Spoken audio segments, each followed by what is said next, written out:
네, 오늘 주시는 우리 하나님 말씀은 신약성경 마가복음 10장 17절에서 22절까지 있는 말씀을 우리가 보겠습니다.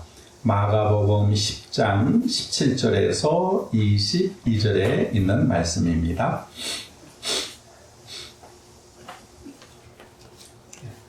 우리 마가복음 10장 17절부터 보도록 하겠습니다. 예수께서 길에 나가실새 한 사람이 달려와서 꿇어 앉아 묻자오되 선한 선생님이여 내가 무엇을 하여야 영생을 얻으리이까? 예수께서 이르시되 내가 어찌하여 나를 선하다 일컫느냐? 하나님 한 분 외에는 선한 이가 없느니라. 내가 계명을 안 하니 살인하지 말라, 간음하지 말라, 도적질하지 말라, 거짓 증거하지 말라, 속여 취하지 말라, 내 부모를 공경하라 하였느니라. 여짜오되 선생님이여 이것은 내가 어려서부터 다 지켰나이다. 예수께서 그를 보시고 사랑하사 가라사대 내게 오히려 한 가지 부족한 것이 있으니 가서 내 있는 것을 다 팔아 가난한 자들을 주라. 그리하면 하늘에서 보화가 내게 있으리라. 그리고 와서 나를 쫓으라 하시니 그 사람은 재물이 많은 고로 이 말씀을 인하여 슬픈 기색을 띠고 근심하며 가니라. 아멘. 여러 가지 원리 중에서 최저의 원리라는 그런 원리가 있습니다. 그것이 뭐냐면 이제 이렇게 물컵에 그런 물을 담을 때 보게 되면 어느 한쪽이 부족하지 않으면 이 컵에다가는 가득 물을 담을 수가 있습니다. 근데 중간에 구멍이 나거나 혹은 깨어지게 되게 되면 물을 이만큼까지 담는 게 아니라 구멍이 난 부분까지만 물을 담을 수가 있어요. 그러니까 겉에는 외부는 다 완벽을 하더라도 중간에 구멍이 나게 되면 이 다른 완벽한 것이 소용이 없고 부족한 부분까지만 물이 채워지는 것이 최저의 원리라고 하는 것입니다. 그러면 물을 가득 채우기 위해서는 어떻게 하면 돼요? 이 부족한 한 부분을 메우거나 아니면 깨진 부분을 떼우게 되면 그러면 이제 완벽하게 물을 채울 수가 있게 되는 것이죠. 그래서 우리 인생에 이 최저의 원리를 발견하고 그것을 잘 우리가 보수하게 되면 그럼 최고의 인생으로 살아갈 수 있다는 것입니다. 오늘 말씀이 그와 같은 그런 원리에서 우리가 적용을 해볼 수 있는 그런 말씀이에요. 오늘 성경을 보게 되니까 여러분 본문에 한 청년이 등장을 합니다. 그리고 예수님께 와서 이렇게 이야기를 하게 되죠. 뭐라고 얘기를 하게 되냐면요. 여러분, 예수님 도대체 어떤 일을 해야 내가 무슨 선한 일을 해야 영원한 생명을 얻을 수가 있겠습니까? 라고 이렇게 물어보게 됩니다. 근데 이 청년에 대해서 성경은 오늘 본문에 볼 때는 그저 평범한 그런 청년으로 기록되어 있지만 여러분 누가복음을 보게 되면은요 관원이다 그랬어요. 그러니까 유대인의 관리, 지금의 말하면 공무원, 고위직에 있었다. 그리고 마태복음에서는 그저 평범한 사람, 어떤 한 사람. 그리고는 누가복음에서는 그냥 사람. 그런데 이 청년에 대해서 조금 더 우리가 연구를 해보게 되면은 22절에 보니까는 이 청년은 재물이 많았다. 엄청난 재산을 가지고 있었다. 그리고 유대인의 관원이었다. 그럼 이 젊은 사람이 어떻게 이 젊은 나이에 엄청난 재물을 가지고 있고 그리고 유대인의 관원이 되었을까? 궁금하지요. 여러분 그러기 위해서는요. 일단 이 사람은 어떤 귀족이에요. 집안이 좋다 이 말이죠. 왕족이거나 혹은 뭐 선지자의 집안이거나 아니면 제사장의 집안이거나 자간 집안이 좋은 청년이었어요. 그러니까 관원을 할 수가 있는 겁니다. 그 다음에는 부모에게 많은 유산을 물려받은 청년. 그게 아니면은 전쟁에 나가서 큰 공로를 세우게 되면 그러면 그 당시 왕이 땅도 주고 재물도 주는 그런 관례가 있었거든요. 근데 오늘 청년을 보니까 유대인의 관원이었고 재물이 많았다. 이렇게 해서 추론해 보게 되면 이 청년은 아마도 집안이 좋은 그런 또 머리가 똑똑한 그런 청년이었겠구나 하는 그런 생각을 우리가 가져보게 됩니다. 그런데 이렇게 돈도 많고 그 다음에 유대인의 관리면은 우리가 생각하기 때문에 지금의 상위 1%에 해당되는 그 청년이 예수님한테 와서 구한 것이 무엇냐면, 예수님, 어떻게 하면 내가 영생을 얻겠습니까? 굉장히 의외예요. 나 같으면은 예수님, 내 이 권력을 조금 더 유지하게 해주세요. 아니면 더 많은 돈을 벌 수 있게 해주세요. 아마 그렇게 구했을 텐데, 이 청년은 어떻게 하면 영생, 영원한 생명을 얻을 수 있겠습니까? 라고 예수님께 질문을 한 것입니다. 돈도 많고 또 권력도 있고 지위도 있던 사람, 이 사람에게도 뭐가 하나가 부족한 게 있는데, 그게 뭐냐면은 영생이라는 거예요. 이 땅에서는 내가 모든 것이 완벽하다는 거예요. 근데 죽고 난 다음에, 그 다음에 나한테 뭔가 보장되어야 되는 것이 있어야 되지 않겠습니까? 그 영생, 내가 어떻게 하면은 그 영생을 내가 얻을 수 있겠습니까? 하고 이 청년은 예수님께 와서 구하게 됐다는 것입니다. 여러분, 그러니까 좀 특이하지요? 우리 대부분의 그리스도인들의 기도하는 것, 예수님께 구하는 것을 보게 되면 전부 이 땅의 것을 구하잖아요. 건강하게 해주세요. 또 뭐 이거 해주세요. 저거 해주세요. 우리가 기도하는 내용의 대부분을 보게 되면 이 땅에서 먹고 살고 입고 하는 문제예요. 그런데 이 청년은 물론 이것이 다 구비가 되었기 때문에 이제 필요한 것이 영적인 것이구나 라고 생각을 해서 아마 영생을 구했을 것입니다. 근데 오늘 성경을 보니까 예수님이 이렇게 구하는 청년에 대해서 사랑했다 그랬어요. 칭찬하셨다 이 말이죠. 따라서 우리 믿음의 성도들도 여러분 주님께 구해야 될 것이 있는데, 그게 뭐냐면 이 땅의 것도 물론 구해야 되지만 우리가 하나님의 나라에 대한 그런 소망을 구할 것을 성경은 우리에게 말씀하고 있습니다. 일전에 선교사님들을 만나가지고 대화를 한 적이 있었어요. 여러분, 선교사님들이 선교지에 나가서 복음을 전할 때 여러분 핵심이 뭡니까? 하나님의 나라 아니겠어요? 하나님의 나라가 임합니다. 우리는 하나님의 나라에 들어갑니다.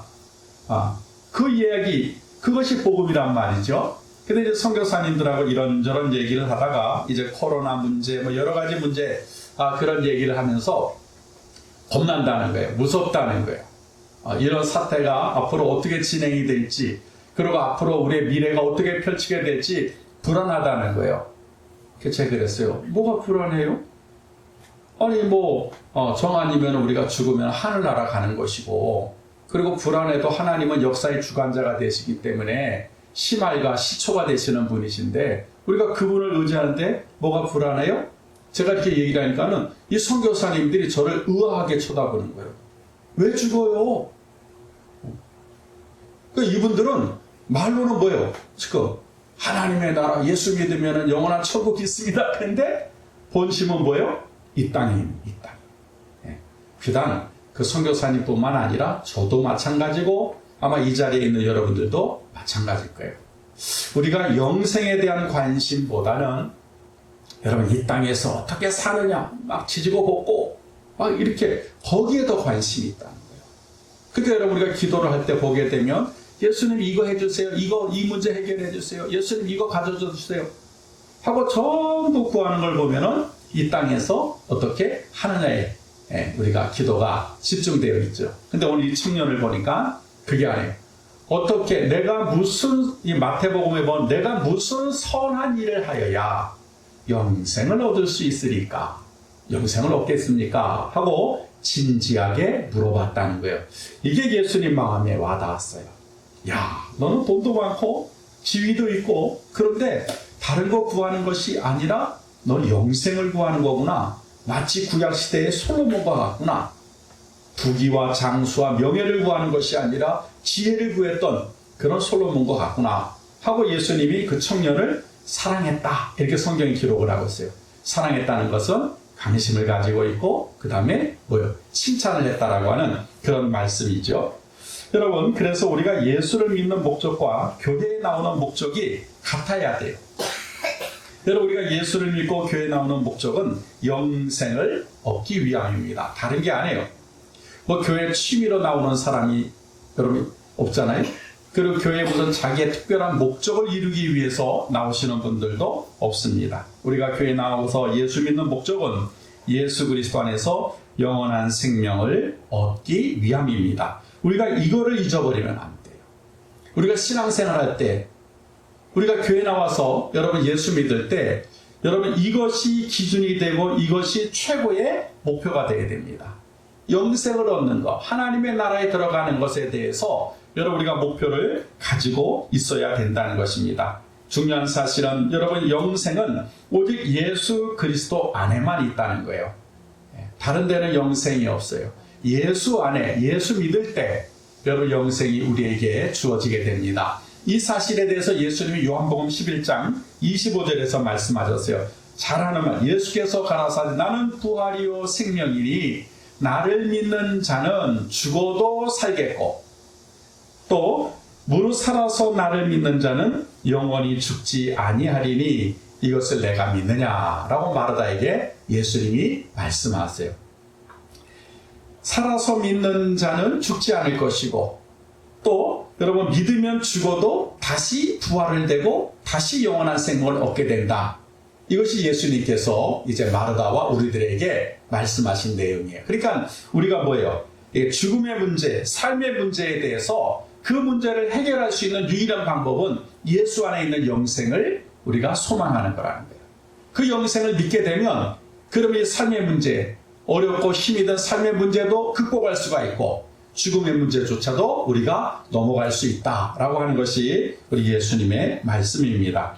그러므로 성도가 세상을 살면서 영생에 대한 소망을 잃어버리면 안 됩니다. 다른 건 몰라도 영원한 생명이 예수 안에 있다. 내 안에도 영원한 생명이 있다라는 그 믿음을 가지고 우리는 살아가야 될 줄 믿습니다. 이렇게 청년이 영생에 대해서 질문하자 예수님께서 대답을 하시죠. 19절에 보니까 내가 계명을 안 하니 살인하지 말라, 간음하지 말라, 도적질하지 말라, 거짓 증거하지 말라, 속여 취하지 말라, 내 부모를 공경하라. 이렇게 말씀하세요. 어떻게 하면 내가 영생을 얻겠습니까? 하고 예수님께 물어보니까 예수님이 5계명에서부터 10계명까지를 말씀하시는 거예요. 살인하지 말아야 된다, 간음하지 말아야 된다, 거짓말하지 마라 하면서 이 10계명에 대해서 말씀을 하시는 거예요. 10계명을 지키면 영생을 얻게 된다는 거예요. 이게 구약의 말씀입니다.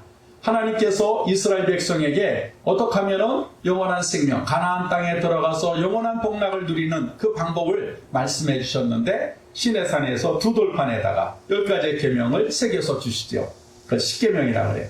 근데 이 10계명을 가지고 유대의 율법학자들이 연구를 해서 365가지, 그러니까 301년 동안 365가지의 그런 율법을 만들어냅니다. 그리고는 이 율법을 철저하게 지키면 그러면 구원을 받습니다. 이렇게 구약에서 가르쳤어요. 그래서 유대인들은 율법을 생명처럼 생각합니다. 지금도 여러분 이스라엘의 유대인들은 아주 철저할 정도로 그렇게 율법을 지키고 있습니다. 여러분 그랬는데 오늘 성경에 보니까 20절에 뭐라 그랬어요? 이렇게 5가지의 율법을 예수님이 말씀하셨을 때 청년이 그랬잖아요. 선생님 이거는 내가 어렸을 때부터 지켰습니다가 아니에요. 뭐예요? 다 지켰습니다. 완벽하게 지켰습니다. 철저하게 지켰습니다. 이 청년의 또 한 가지의 성격을 우리가 여기서 살펴볼 수가 있죠. 이 청년은 완벽주의자예요.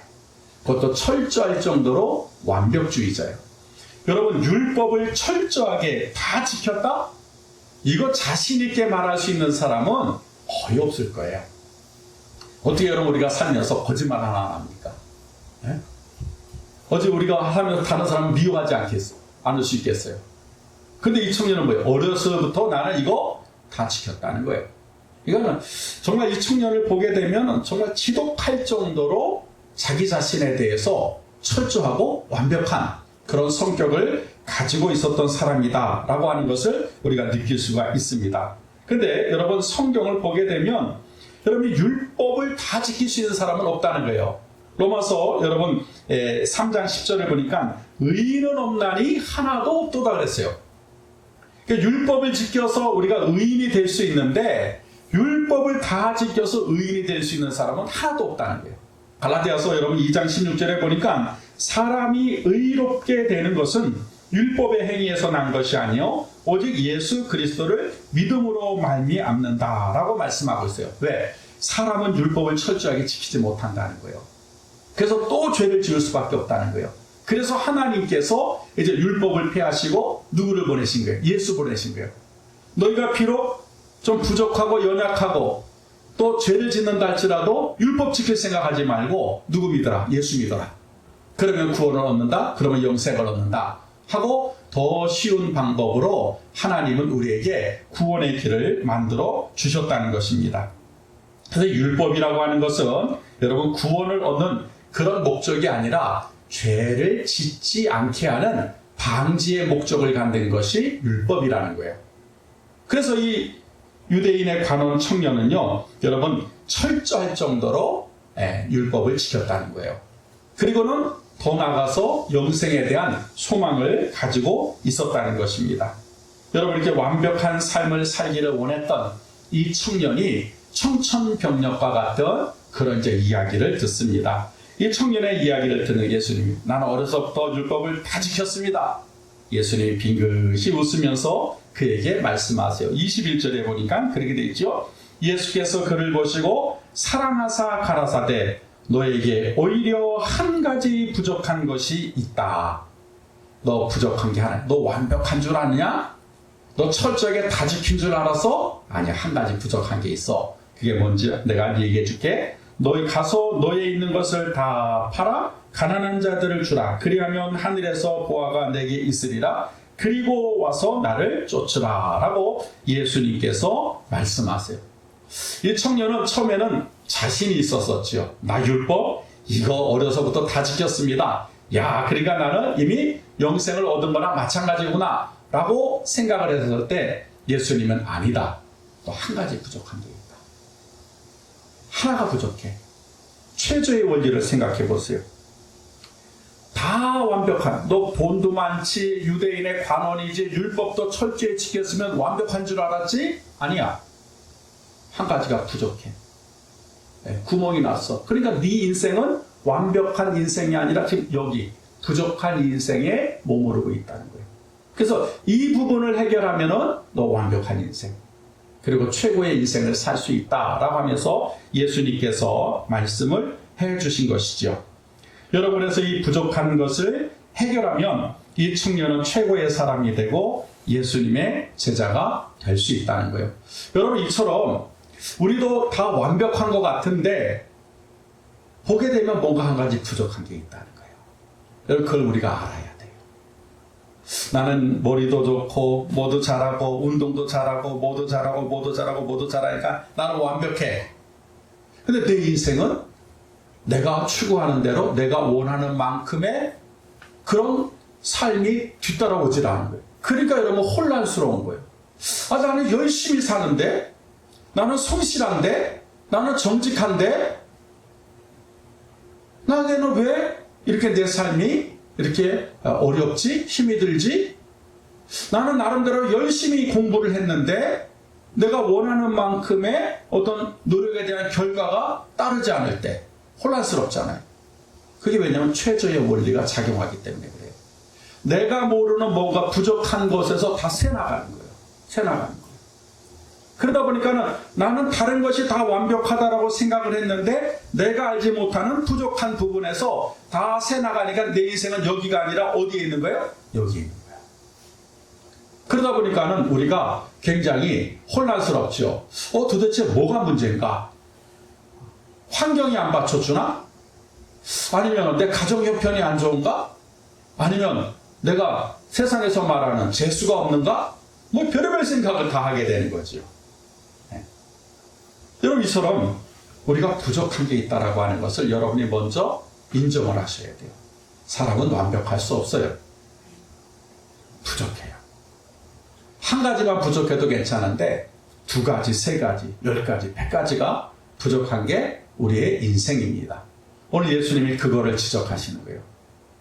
나는 다 지켰어요. 나는 완벽해요. 제가 아는 어떤 분이 그러더라고요. 제가 예수 믿으시라고 했더니 나는 예수 안 믿는 사람보다 더 정직하기 때문에 예수 믿는 사람들 보니까 전부 거짓말하고 속이는데 난 그 사람들보다 정직하기 때문에 예수 안 믿어도 자기 구원받는데 저한테 그러더라고요. 네. 그게 우리 일반 세상 사람들의 모습이에요. 내가 이거를 잘하면은 이 부족한 부분이 없어지는 줄 아는 거예요. 네. 여러분이 예수 믿는 사람들도 마찬가지. 신앙생활 잘하면 그런 부족한 부분이 메워지는 줄 아는 거예요. 그렇지 않아요. 오늘 예수님이 이제 너에게 부족한 게 한 가지 있다는 거예요.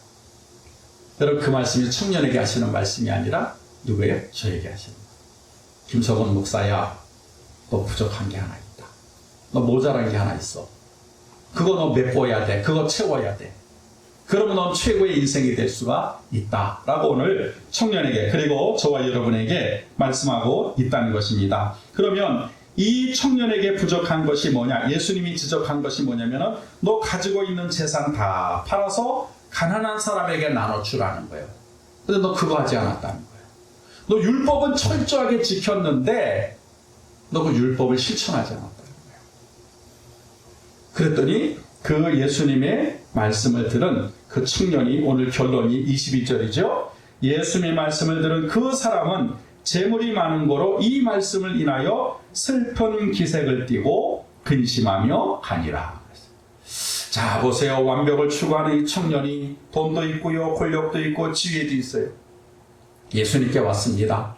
야 이제 내가 마무리 하나만 하면 된다. 주님 나 다 있습니다. 완벽합니다. 그런데 어떻게 하면 내가 영생을 얻을 수 있겠습니까? 하고 구했을 때 예수님이 계명 지켜라. 아이 그건 어릴 때부터 다 지켰습니다. 그래? 그럼 그 계명 실천해. 계명은 지키는 게 중요한 게 아니야. 계명은 아는 게 중요한 게 아니야. 지켜야지. 실천해야지. 너 가지고 있는 거 다 팔아서 가난한 자들에게 나눠줘라. 근데 이 청년이 재물이 엄청 많았던 것 같아요. 그러니까 재물이 많은 거로 슬픈 기색을 띠고 근심하며 예수님을 떠나갔다는 거예요. 이거 못하겠다는 거지. 내가 율법은 철저하게 지킬 수 있어도 이거 팔아가지고 가난한 사람에게 나눠주는 실천하는 삶, 난 그건 못합니다. 나 그건 못하겠습니다. 하고 슬픈 기색을 띠고 돌아갔다. 이게 오늘 성경의 결론의 말씀이에요. 자, 여러분 우리도 이 말씀을 보면서 한번 생각해 봐야 될 것이 몇 가지가 있어요. 첫째가 뭐냐면 여러분 우리가 주님을 믿는다라고 하면서도 내가 포기하지 못하는 것이 있다는 거예요. 그게 부족한 한 가지. 주님 사랑합니다. 베드로가 그랬잖아요. 그래서 나는 주님만 내가 쫓겠습니다. 예수님이 그래? 그럼 나 따라오너라. 그랬더니 베드로가 뭐래? 주님 저 집에 가서 잠깐 이제 예수님 쫓아간다고 얘기하고 아버지한테도 나 이제 찾지 말라고 나 예수님 제자가 되겠다고 또 어떤 제자는 우리 아버지가 돌아가셨으니까 가서 장례 치르고 오겠습니다. 예수님이 그러잖아요. 망대를 쓰고 뒤를 돌아보는 자는 내게 합당치 아니하니라 그랬잖아요. 내가 주님을 따라가겠습니다 하면서도 뭐예요? 지금 제 마음속에서는 뭐예요? 세상적인 것, 자기 것을 못 포기하고 있는 거예요. 못 놓고 있는 거예요. 그런 자들은 예수님이 필요 없다는 거예요. 여러분 우리 신앙도 그렇잖아요. 주님, 내가 주님을 사랑합니다. 내가 주님을 믿겠습니다. 그러면서 세상 것을 놓지 못하는 경우의 사람들이 많이 있다는 거예요. 여러분 그것이 우리의 부족한 모습이에요. 내가 신앙이 좋은 것 같은데 가만히 돌아보게 되면 내가 예수님보다 더 사랑하는 것이 있더라고요. 그걸 쥐고 포기를 못하고 있는 게 있더라고요.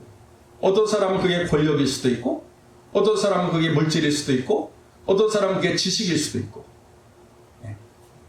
그게 부족한 한 가지라는 거예요.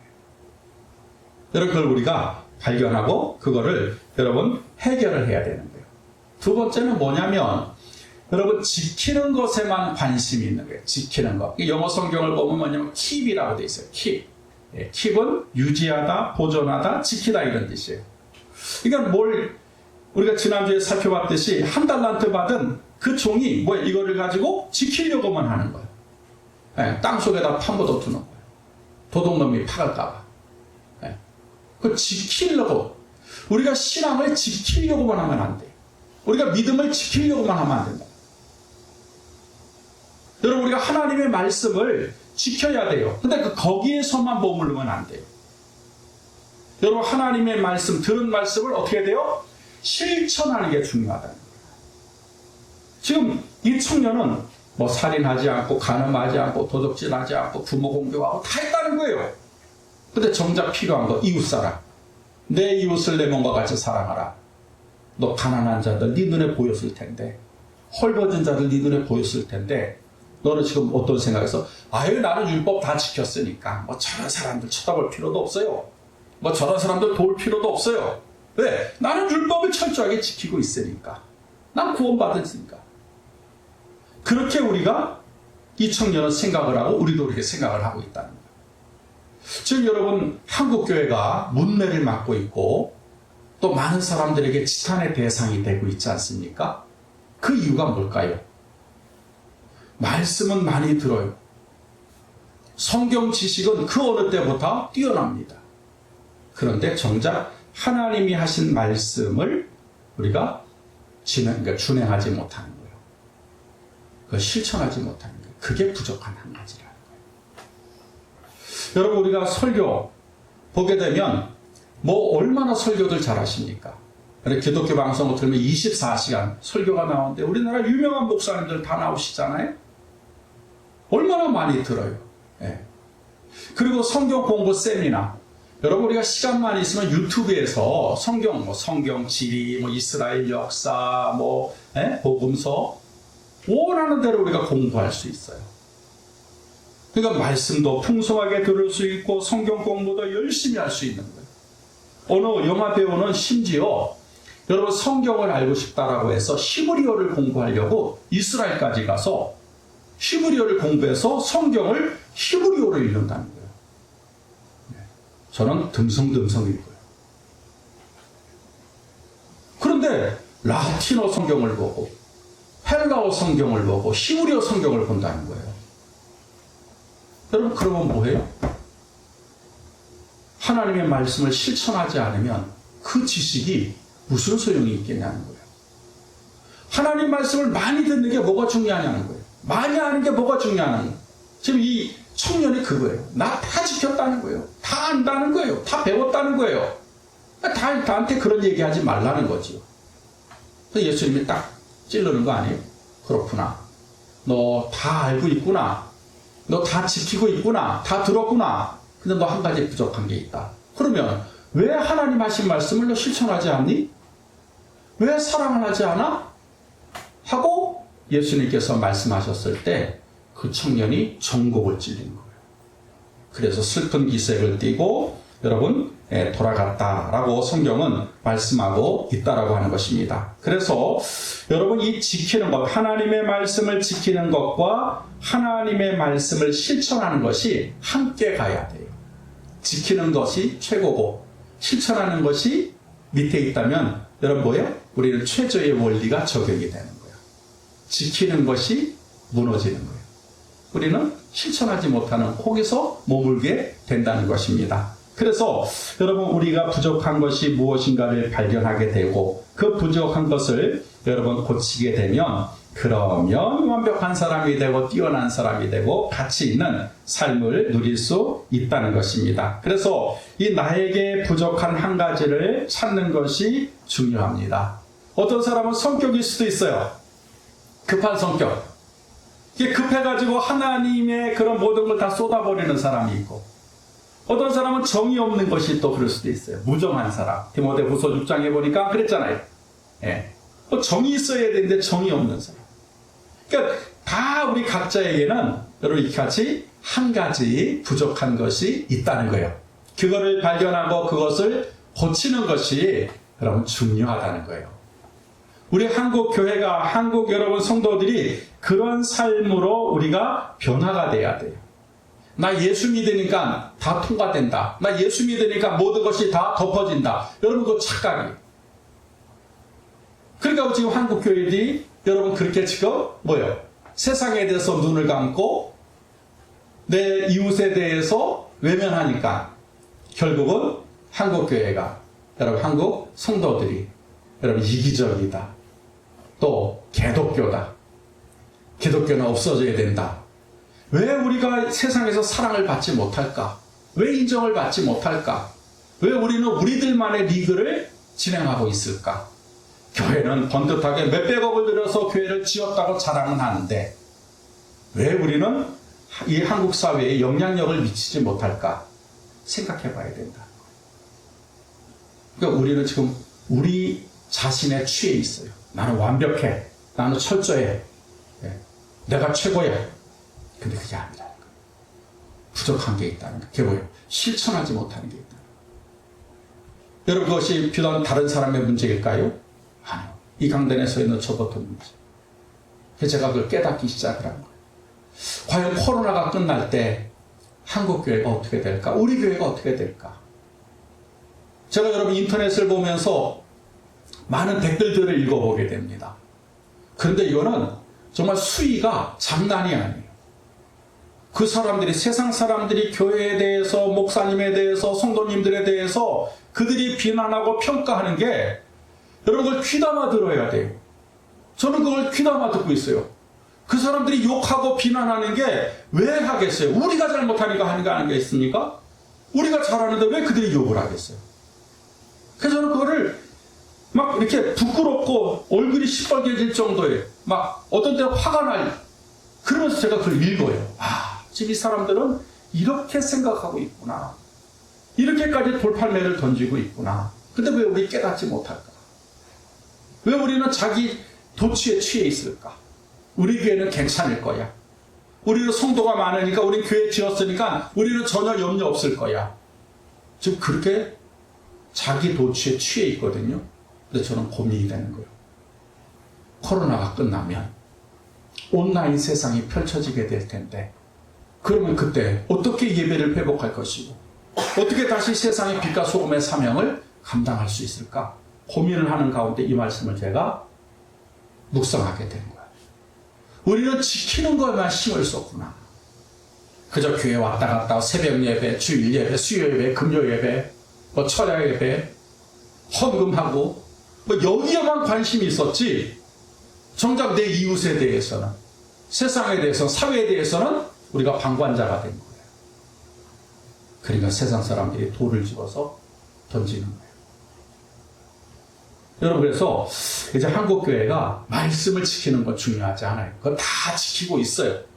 이제는 실천하는 게 중요합니다.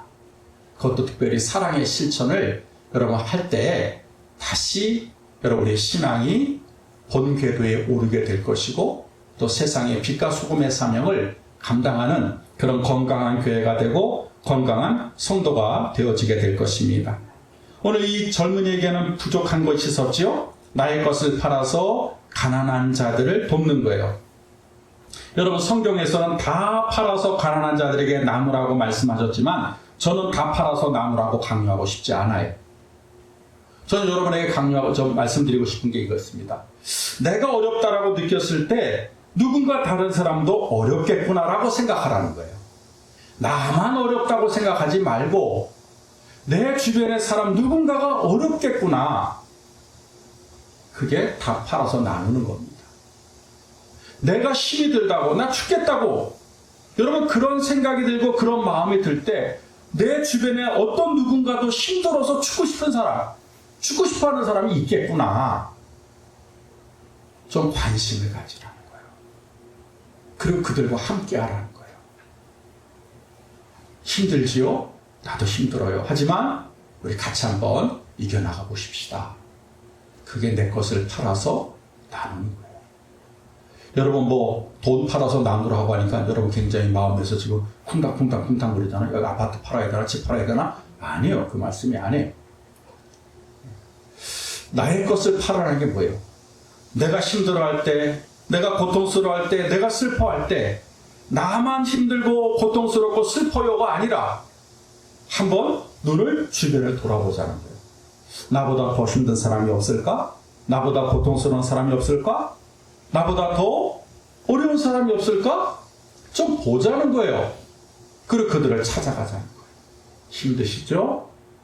어려시죠? 같이 힘내요. 그렇게 할 때 그것이 바로 하나님의 말씀을 지키고 실천하는 것이라고 하는 것입니다. 지금 우리에게 필요한 게 그거예요. 한국교회에 필요한 게 그겁니다. 성도수 자랑하는 게 중요한 게 아니에요. 교회를 짓고 안 짓고가 중요한 게 아닙니다. 지금 이 사회가, 이 세상이 필요한 게 뭐예요? 우리들의 따뜻한 손길을 기다리고 있는 거예요. 손을 내밀어 주는 거예요. 그리고 그들의 아픈 손을 잡아주는 거예요. 여러분, 아무 말 없이 그저 손을 내밀고 손을 잡아주기만 해도 여러분, 세상 사람들은 예수님의 사랑을 느껴요. 그 사랑을 알게 됩니다. 그러므로 여러분, 오늘날 우리 한국 교회가 다시 일어나기 위해서, 우리 성도들이 다시 신앙을 회복하기 위해서 중요한 게 말씀을 철저하게 지키는 것, 물론 중요합니다. 그런데 그 철저하게 지킨 말씀을 이제 내 삶에서 실천하는 거예요. 이웃사랑을 실천하는 거예요. 여러분, 주변 사람들을 한번 돌아보는 거예요. 여러분, 그렇게 할 때 우리는 최저의 인생이 아니라 최고의 인생을 살게 되고, 더 나아가 예수님을 쫓아가는 여러분 제자의 삶을 살게 될 줄 믿습니다. 그래서 이번 한 주간 여러분, 나를 생각하면서 내 이웃을 생각할 수 있는, 나의 아픔을 생각하면서 내 이웃의 아픔을 생각할 수 있는 그런 여러분 우리 성도들이 되셨으면 좋겠습니다. 그래서 그분들을 우리가 한번 뭐 도와주고 뭐 이걸 떠나서 한번 관심을 가져보자는 거예요. 지금 우리 김정숙 집사님 오늘 못 나오셨는데 이 칼로 손이 찢어져가지고 8반으로 꼬매셨다는 거예요. 왼손을 못 쓰잖아요. 근데 남편분이 오이냉국을 만들어 달라 그러셨대요. 그래가지고 이게 없는 손 하나가 이걸 가지고 이렇게 어떻게 하다가 이게 잘못됐는지 몰라가지고 이게 쭉 찢어져가지고, 그러니까 밤에 찢어지니까는 그냥 부여잡고 있다가 이제 아침에 삼성정형외과를 가다 보니까 너무 심하게 찢어져가지고 8반을 꼬맸는데, 이쪽으로는 지팡이를 못 짚잖아요. 무릎이 아파가지고 지팡이를 짚어야 되는데 못 짚잖아요. 근데 이쪽으로 짚으려고 하니까 여기는 더 꼬맸잖아요. 어제 전화가 왔어요. 목사님, 내가 사정이 이렇게 돼서 내가 교회를 오늘 못 나가겠어요. 그래요. 그래서 제가, 주사님, 내가 아침에 차 대고 엘리베이터에 있으니까 이렇게 해가지고 나오시면 안 될까요? 그랬더니 자기가 이렇게 한 걸음 걷기가 힘이 들어요. 그래요. 그래서 그러면은 쉬시고 내가 오후나 아니면 내일이라도 내가 신방 갈게요. 이렇게 얘기를 했어요. 여러분, 오늘 아니면 한 주간 동안 여러분 김정숙 집사님에게 한번 전화 한 통화 해주셨으면 좋겠어요. 집사님 많이 아프시다면서요. 기도할게요. 그게 여러분 실천하는 거예요. 다른 게 뭐 큰 거, 중요한 게 아닌 그런 소소한 거. 그것이 여러분 주님이 기뻐하시는 그런 사랑의 실천이라고 하는 것입니다. 그래서 우리 한마음교회 성도들은 좀 성숙한 또 최고의 그런 삶을 사는, 이렇게 하나님의 말씀을 실천함으로 여러분 최고의 인생을 사는 저와 여러분들이 다 되시기를 주의 이름으로 축복합니다. 기도하겠습니다. 하나님 아버지 감사합니다.